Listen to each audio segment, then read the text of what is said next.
So there's a lot of people that might not know my story. Um, I ended up in San Diego by chance. It was never even on my radar. It was somewhere I wanted to visit, but it just never really factored into our vacation program. And one year we did come here for like a day or two, but it wasn't anything significant that really stood out in my mind. I knew I loved it here. I just didn't think that it was a place I was interested in.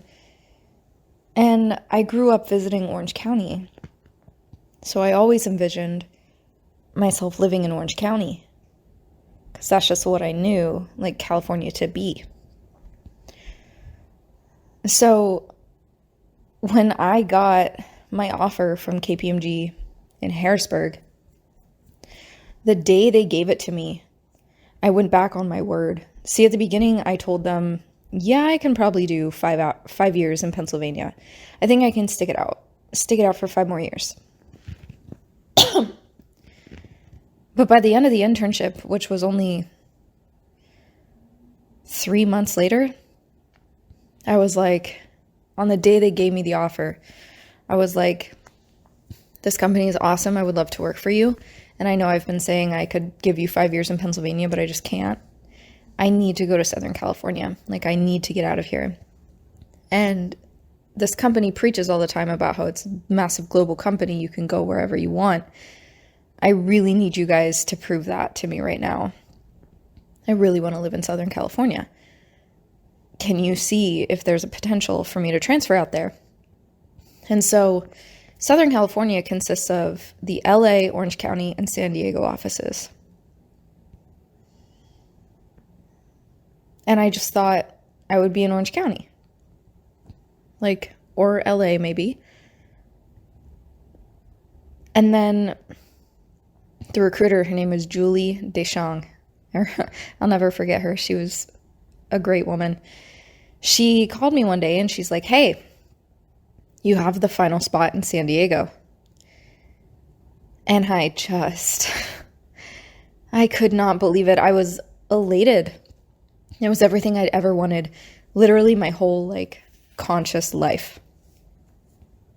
I remember putting pictures of California in my locker and watching the waves in San Clemente on the beach cam,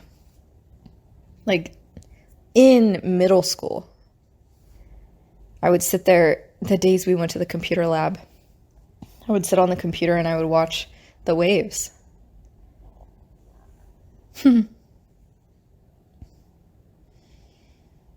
And the last year leading up to when I got my offer in San Diego, I was having major anxiety attacks. Or not really anxiety, it was compounded stress-induced existential crises. So I was like, I need to get to California. I know that's where I'm meant to be, but I'm not sure how.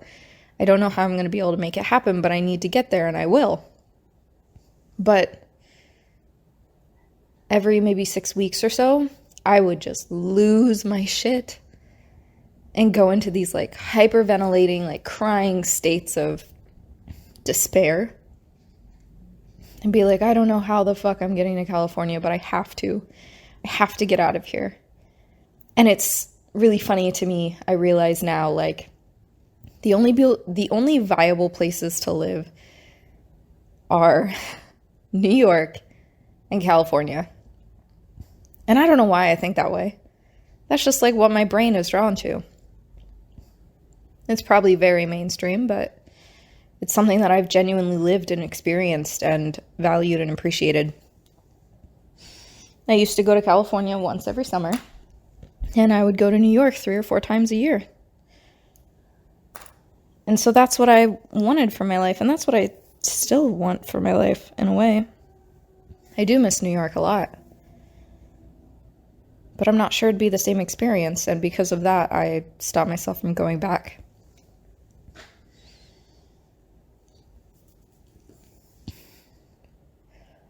The guy that I dated in high school had a grandmother who lived in New York City, I think she lived in Manhattan.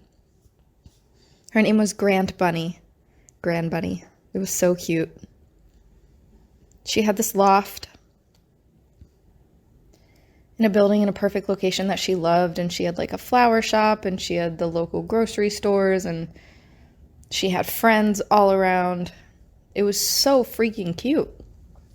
And she took me to the Flatiron District and Italian restaurant. I loved her so much.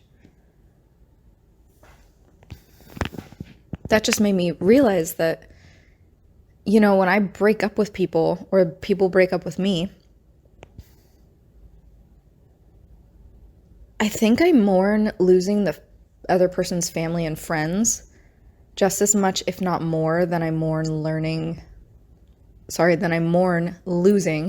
my actual partner.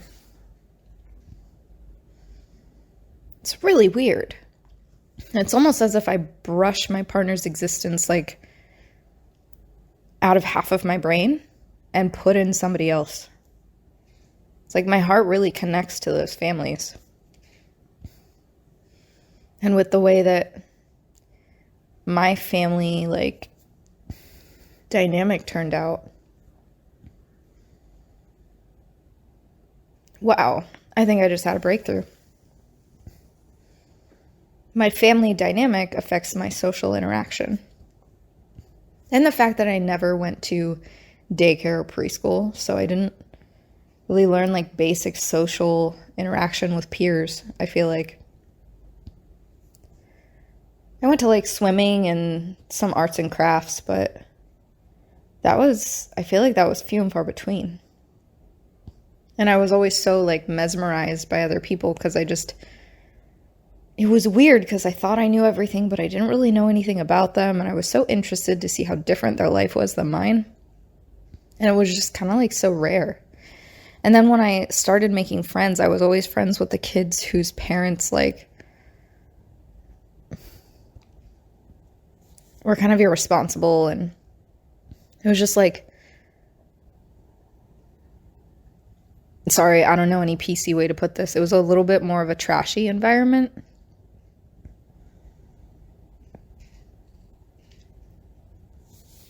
We didn't get enough sleep and we didn't eat well. And we kind of like had no rules and did whatever we wanted. We didn't do anything bad. I never did anything bad as a kid.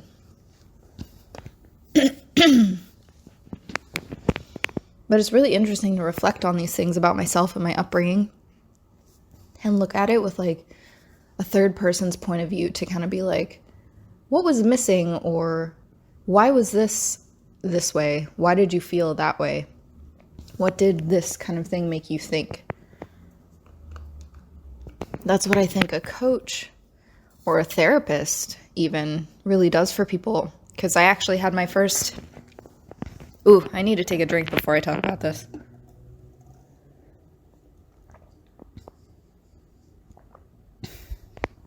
I had my first appointment with a therapist today in over 10 years. And I was like, oh my God, here we go. I didn't really have any expectations. I didn't know what it would be like. The only other experience I had with counselors, I just like didn't feel like me. I didn't feel able to be like heard by them.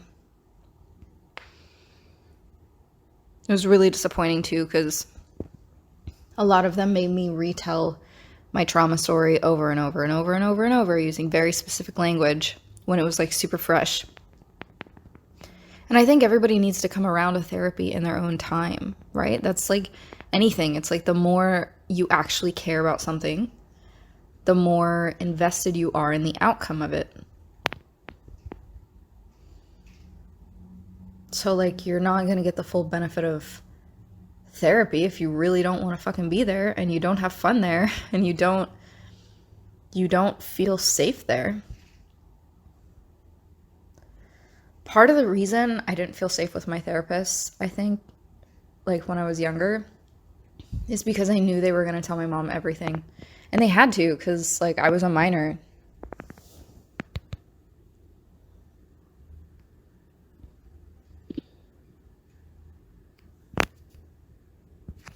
But they were all religious based, or like had some kind of tie to a religious affiliation, and like I did not vibe with that. The language they were using, I was like, you do not even know who you're talking to.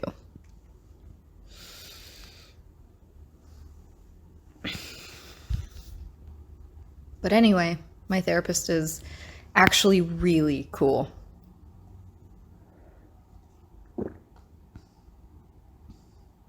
I've never felt like seen and respected as an adult in that sort of capacity. Like, maybe I started to think of therapy as my parents in a way, because everything I said in therapy, ultimately, I believed it was making its way back to my parents. And the thing that sucked about The Secret coming out was like, fuck, how's my mom gonna take this? Like, how are my fucking parents gonna take this? This is gonna destroy them.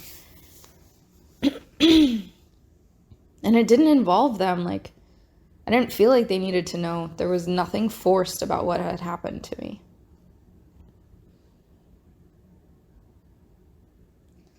It's weird the way I think about it, because sometimes I feel like it was consensual and like informed, because I knew about sex way, way, way young. My mom liked to watch these dumb dramas. Days of Our Lives and Passions. They're the kind of like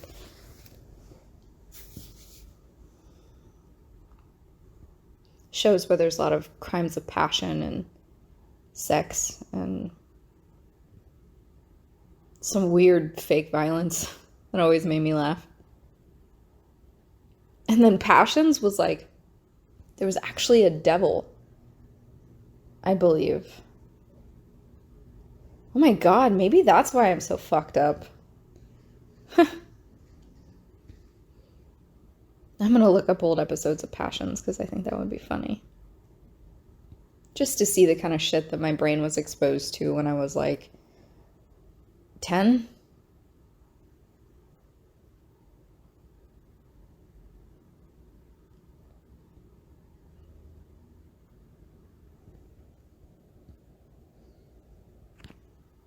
I think it's really interesting getting to know yourself super intimately. Like doing all this trauma and healing work and sound work and breath work and like body work and high vibe lifestyle and high vibe food, living food. Plant food.